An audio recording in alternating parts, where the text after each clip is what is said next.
음향 시스템 설계 22번째 시간을 시작합니다. 라우드 스피커의 N웨이라고 하는 것에 대해서 설명합니다. N은 정수이고요.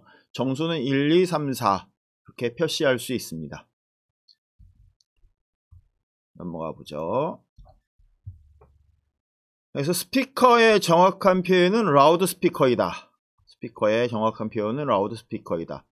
스피커라고 하는 영어는 보통은 어떤 것을 얘기하냐면 소리 내는 사람을 얘기를 해요. 말하는 사람이 스피커죠. 그래서 라우드 스피커라고 하는 건 큰 소리를 내는 것. 그래서 우리가 얘기하는 스피커는 다 라우드 스피커입니다. 이 라우드 스피커는 운영 방법에 따라서 2A에서 5A까지 다양하게 있습니다. 물론 플레인지도 있어요. 플레인지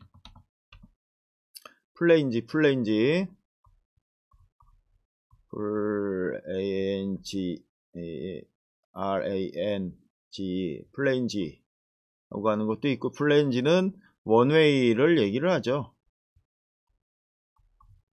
원웨이를 얘기를 해요. 플레인지도 있다. 지워보죠.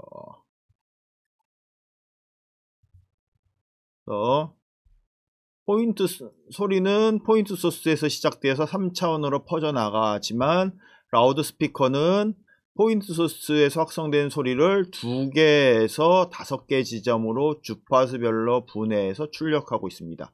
라우드 스피커가 이렇게 하고 있죠. 그래서 이렇게 하는 이유가 뭐 때문에 그러냐면 도플러 효과 때문에 그렇다라고 하는 현상을 얘기를 했어요. 도플러 효과가 어떤 효과냐면, 보통 우리가 앰뷸런스가 나한테 다가올 때 나는 앰뷸런스 소리와 나를 지나서 멀어져 갈 때 앰뷸런스 소리가 다른 것. 그래서 가까워질 때는 주파수가 높아지고 더 시끄러워지는 것처럼 들리고요. 멀어질 때는 주파수가 낮아지고 덜 시끄럽게 들리죠. 이런 도플러 현상에 의해서 주파수 왜곡을 최소화하기 위해서 하는 겁니다. 그래서 저음 주파수가 고음 주파수를 왜곡하는 현상을 최소화하기 위한 방법으로 뭘 한다? 포인트 소스에서 확성된 소리를 2개에서 5개 지점을 주파수별로 분해해서 출력을 하고 있다라는 겁니다. 도플러 현상에 의한 것을 해결하는 방법으로 특정 주파수 단위로 다른 유닛을 사용해서 해결하는 방법으로 쓰고 있고요. 보통 우리가 2A라고 하는 스피커를 쓸 때는, 여기 밑에 그림이 있는데 2A라고 하는 스피커 쓸 때는 이렇게 씁니다. 2A를 스피커를 쓸 때는 여기서 이렇게 해서 이렇게 돼서 2A를 써요. 그래서 2A를 쓰고요. 3A를 쓸 때는 이렇게 3개의 주파수를 쓰고 있죠. 그래서 2A, 이건 밑에 거는 2A, 이거는 3A, 이런 식으로 쓰고 있다라는 겁니다. 이유는 뭐 얘기를 아시겠지만, 원래 이 저음 부분들은 에너지가 큰 소리예요. 에너지가 큰 소리에서 웬간한 출력에서 잘 출력이 되어지지 않습니다. 사실은 출력이 되어진다고 해서 우리가 느낄 만큼 출력이 되어지지도 않아요. 그래서 원래 서브우퍼, 요 로우라고 하는 영역, 요 로우라고 하는 영역을 우리는 서브우퍼 영역이라고 하는데, 서브우퍼, 우퍼, 트위터 영역 이렇게 얘기를 하는데, 이 서브우퍼 영역은 에너지가 엄청나게 커야 됩니다. 요거고요. 우퍼는 그 다음에 크고요. 트위터는 아주 작지요.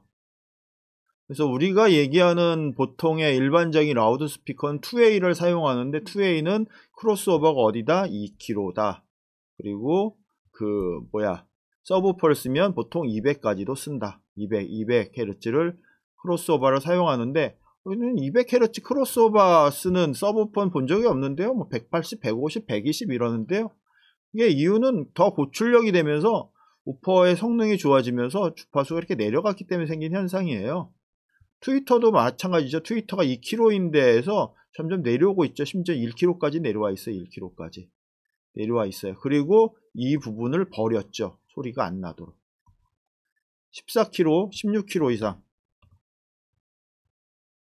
16K 이상 소리가 안 나게 만들어 버립니다. 이런 일들을 작업을 해요. 그래서 하여간 라우드 스피커가 어떻게 한다? 도플러 현상 때문에 생기는 왜곡을 최소화하기 위해서 2A, 3A 이런 식으로 나눠 쓴다. 근데 문제는 뭐죠? 스피커 유닛이 있어요. 스피커 보면 스피커 보면 점은 여기 있고요. 곰은 이렇게 있습니다. 이렇게 스타트 포인트가 달라요. 그러면 요 두 개의 차이에 의해서 뭐가 생기죠? 위상차가 생깁니다. 위상차. 스타트 위상차가 생겨요. 그래서 이런 위상차 때문에 생기는 문제들이 있기 때문에 이걸 해결하기 위해서 뭘 해요? 코엑시얼 스피커를 만들죠. 마치 모은 것처럼 플레인지 스핀 것처럼 뭐처럼? 마치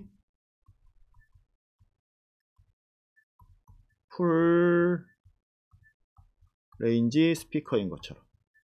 그래서 스피커 유닛에 우퍼가 이렇게 달려 있는데 우퍼 안에다가 트위터를 넣어요. 이게 우퍼고 이렇게 넣어주면 한 상에서 소리가 나면서 우퍼에 의해서 트위터가 왜곡되는 걸 방지해줘요. 트위터가 우퍼 움직이는 거에 따라 같이 움직이는 게 아니라 위치만 센터에 있는 겁니다.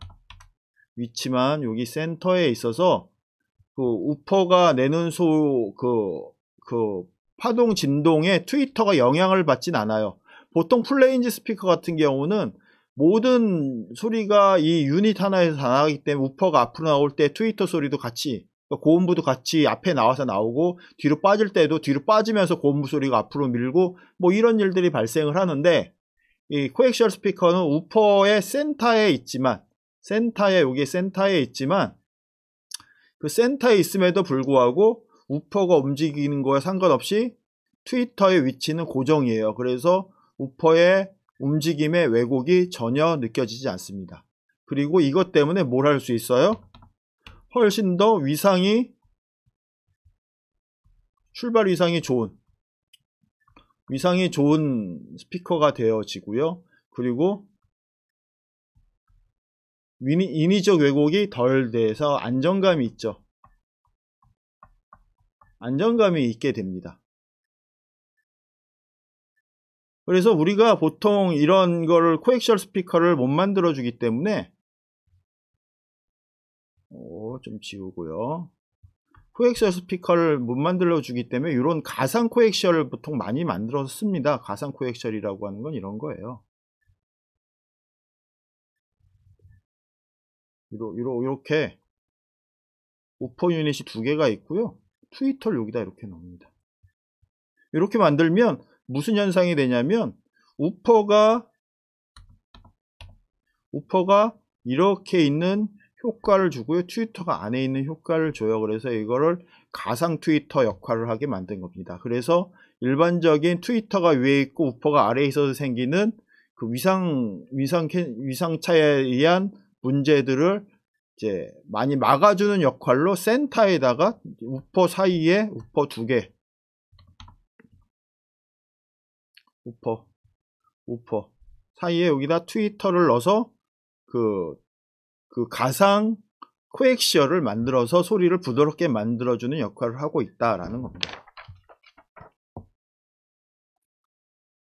다음 페이지로 넘어가죠.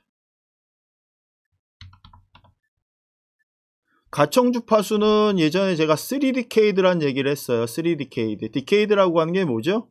디케이드는 주파수가 디케이드는 주파수가 10배. 옥타브는 주파수가 2배를 얘기를 했죠. 가청 주파수는 주파수가 10배일 때, 그리고 가청 주파수는 3디케이드다. 그래서 20에서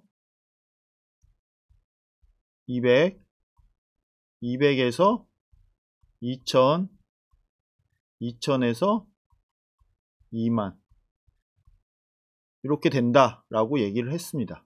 그래서 3디케이드다. 이 3디케이드를 3웨이 스피커에 배분해서 사용한다라는 거고요. 여기 지금 3웨이 스피커 모양을 보여주고 있어요. 서브우퍼, 우퍼, 트위터 보여주고 있고요. 각 디케이드는 각 유닛의 소리를 배분해서 사용하고 있다.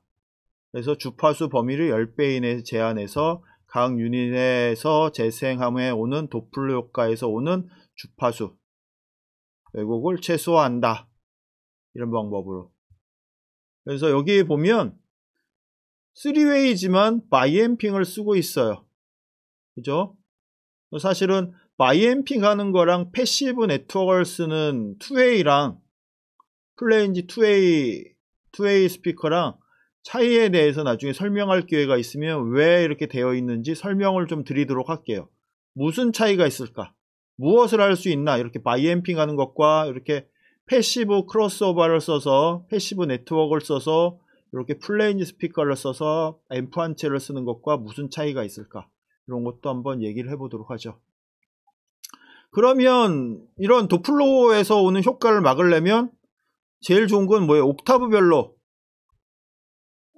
소리를 나누면 되겠죠. 근데 옥타브별로 소리를 나누면 음질적으로 되려 좋지 못해지고요. 경제적으로도 좋지 못합니다. 옥타브별로 나누면 옥타브별로 유닛이 있어야 되니까 가청 주파수가 옥타브에 해당하니까 10개, 10옥타브니까 10개 유닛이 있어야 하고 파워 앰프는 10채널이 있어야 해요.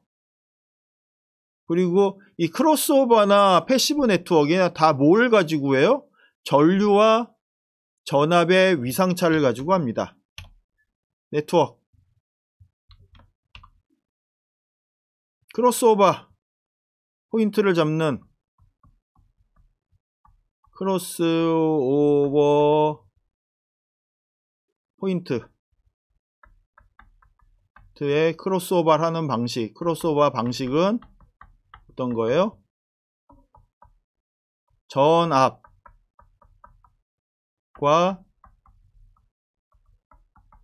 전류의